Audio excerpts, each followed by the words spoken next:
महंगाई का चारों तरफ से हमला, बिजली, घी, ऑयल, आटा सब से पहले नजर डालते हैं अब तक की बुलेटिन। जी बिल्कुल। पेट्रोलियम मसनूआत की कीमतों में मुमकिना इजाफे के पेश नज़र विहाड़ी के निजी पेट्रोल पंप मालकान ने डीजल की मसनूई किल्लत की तो सारा बोझ पाकिस्तान स्टेट ऑयल ने खुद पर ले लिया और PSO इंतजामिया ने किसानों को डीजल और पेट्रोल की फराहमी यकीनी बनाने के अहकामात दे दिए।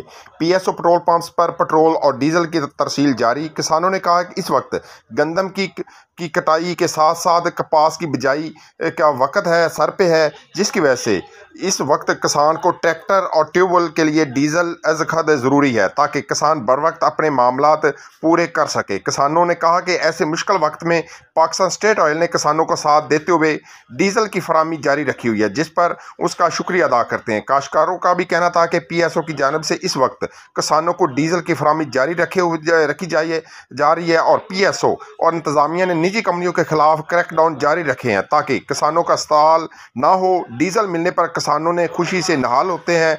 PSO समेत पंप मालकान का भी शुक्रिया अदा किया। कैमरामैन टीम के साथ मोहम्मद शामून नज़ीर, विहाड़ी। जी, आजकल जो किसानों की थ्रेशिंग का मौसम है, ये एक सीज़न होता है किसानों का जहाँ पे थ्रेशिंग होती है, बहुत ज़्यादा डीज़ल का इस्तेमाल होता है। तो इन दिनों में तमाम कंपनियों ने डीज़ल बंद कर दिया है। अल्लाह का शुक्र है कि PSO की स्पेशल हदायत हैं और हमारे जो ऑनर हैं चौधरी नादिर अमीन साहब, उन्होंने हमें ख़ास हदायत की है कि जो इलाके के हमारे काश्तकार हैं उनको थ्रेशिंग के लिए हर वक्त डीज़ल की फराहमी जो है उसको यकीनी बनाया जाए, दस्तयाबी को यकीनी बनाया जाए। तो हम कोशिश कर रहे हैं कि अल्लाह का शुक्र है जितने हमारे काश्तकार हैं उनको हम डीजल PSO की तरफ से फराहम कर रहे हैं। खाला, अब 10 रुपए में सबसे ज्यादा पाउडर जो बनाए झाग ज्यादा और निकाले दाग ज्यादा। आज तो बड़े चमक रहे हो। वाह, क्या बात है। बोनस की